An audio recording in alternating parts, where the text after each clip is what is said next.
A floresta é repleta de entidades mágicas. Tem duendes. A Apicosta.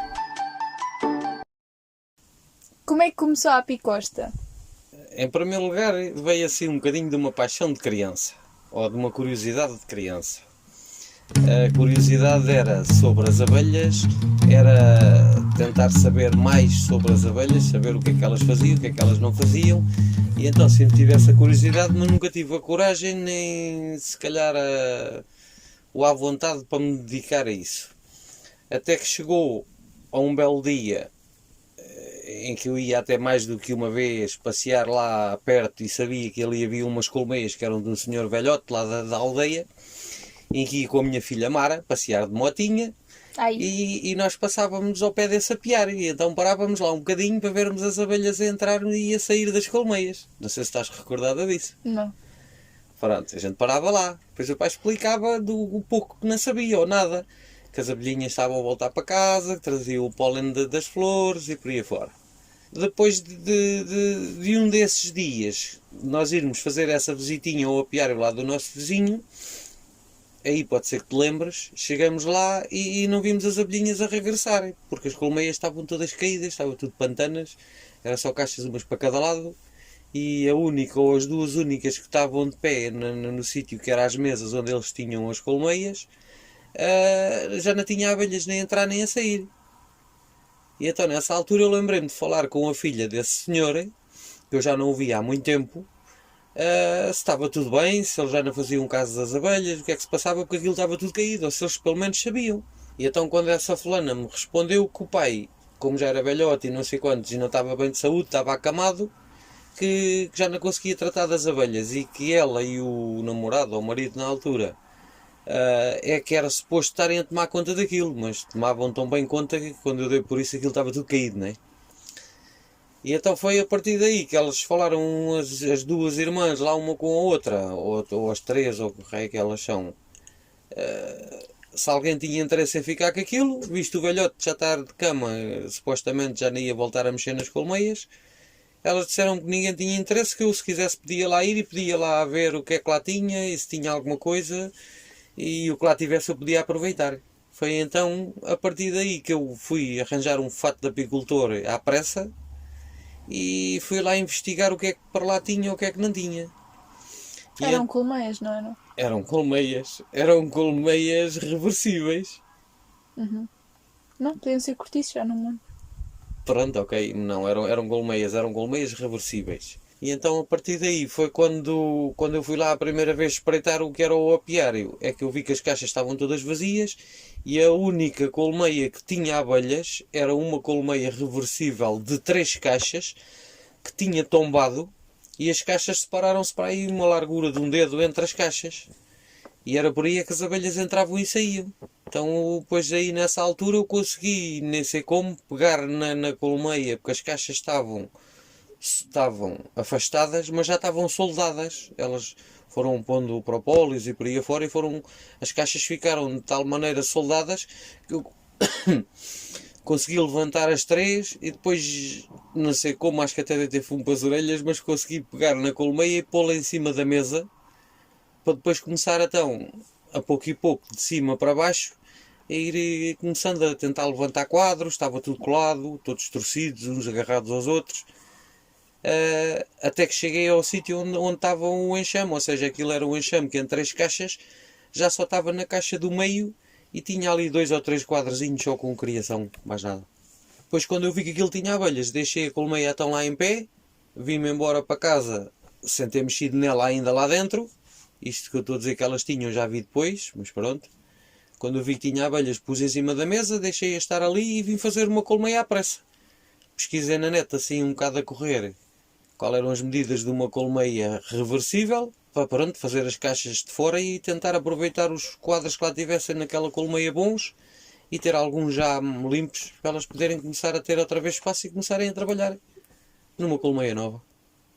E a partir daí foi o início de tudo, foi o primeiro enxame, foi aquele clique do passar da curiosidade a propriamente ter abelhas. Depois foi começar a investigar, procurar, estudar, tentar de todas as maneiras apanhar informação em português, em inglês, em brasileiro, em tudo o que eu conseguia apanhar, para começar a entender as abelhas e começar a ajudá-las e a crescer-las e a crescer os enxames e por aí fora. Não me lembro nada disso. Mas pronto, basicamente foi assim que começou a Apicosta, ou seja, que eu comecei com o primeiro enxame de abelhas, a primeira colmeia. A partir daí foi quando começamos a pôr as colmeias lá naquelas mesas metálicas que fizemos lá naquele terreno do teu pai. E começamos a ter um enxame. Depois houve alguém que me disse que tinha um enxame dentro de um barril antigo de vinho, daqueles de madeira, que eu fui buscar até lá à casa do carteiro.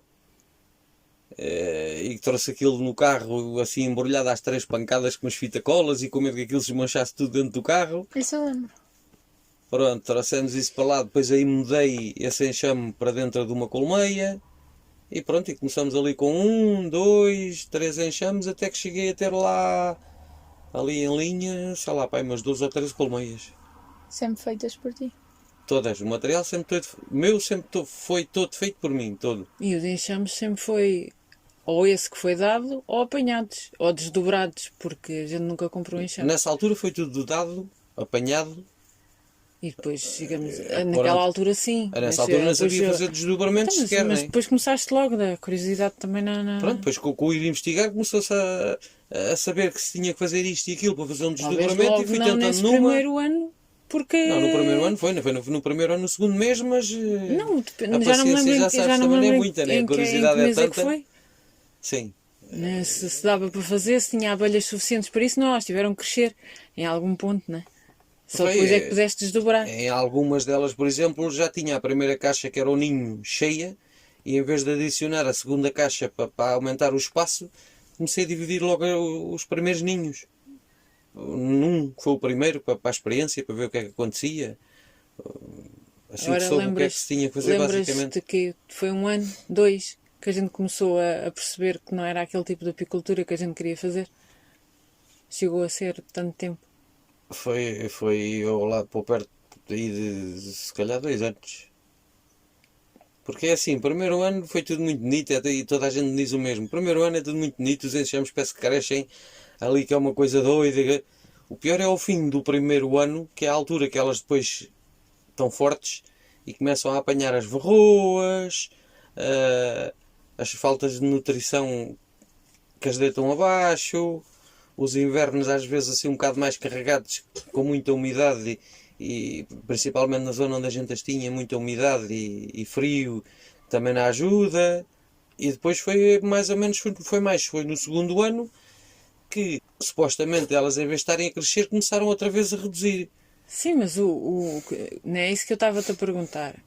É porque o facto de elas estarem a reduzir ou a crescer, a gente pensa que é sempre ou problemas da gente não fazer bem, ou porque é da varroa, ou porque é da alimentação, ou porque é do tempo, ou porque é do governo, ou porque é seja lá de quem for. A culpa é sempre toda a gente, menos do problema em si. Mas não é isso que eu estou a perguntar. Eu estou-te a perguntar se te lembras quando é que a gente começou a perceber que não se queria fazer uma apicultura normal ou Isso já foi mais convencional, de 2 anos. e começamos a querer mudá-las para a apicultura natural, sem colocarmos alimentos, sem colocarmos produtos. Produtos também acho que a gente nunca chegou. Isso foi logo desde o início. Nunca chegou a pôr muitos, pois não? Não, só houve um primeiro ano que eu usei timol e vi logo maus resultados naquilo. Agora... Desde as rainhas deixarem de fazer criação. Isso é o quê? O timol é um ácido parecido com o ácido oxálico que a gente usa. Sim. É em cristais, tu olhares é igual, tem a outro cheiro e é feito de outra planta, é feito da planta do timol. Mas é para... Desculpe, espera, do tomilho. Tomilho. Timol é feito do tomilho. O conceito em si não era mau. Não era usar o timol. O tomilho em si não faz mal.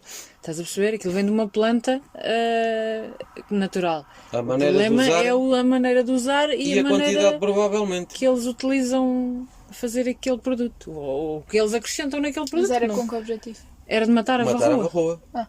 Sem só usar sobre- os químicos de compra. Normalmente é só para isso que se utiliza Tem mais sempre outra químicos. doença, não sei. Não, Pois aquilo é assim, há uma receita, tu misturas umas tanta quantidade de cristais com Isso óleos ou com vaselina líquida, ou com um líquido para diluir aquilo. E depois molhas ou numas tiras de cartão ou molhas aquelas esponjas das floristas. E depois por cima dos topos. Só que o cheiro daquilo é tão ativo que eu tive várias rainhas que até deixaram de fazer postura. Portanto, uma coisa que não é nada normal. O que tu hoje em dia usares o ácido oxálico, tu podes usar, como eu já cheguei para testes, o dobro ou o triplo da quantidade aconselhada, e as abelhas, não há uma abelha que morra, nem há uma abelha, uma rainha que para a postura, nem nada do género. Portanto, alguma diferença tem que haver.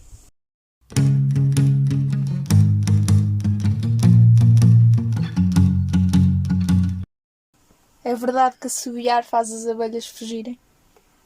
Fugirem não, acalmarem-se, eu continuo a acreditar que sim. depende do assobio. Se for eu a assobiar, elas fogem de certeza. Ah não, tu não assobias, tu sopras. Portanto, Se calhar não lhes faz nada. A maior parte das pessoas faz isso. Eu não sei, mas... Eu nunca vi nenhuma a fugir, já experimentei. Não, fugir não faz a abelha fugir. Eu acho que até pode ser o efeito secundário, até pode ser que o assobiar faça a pessoa se descontrair, e a pessoa ao descontrair, a abelha também torna-se mais dócil porque ela sente quem não tem medo.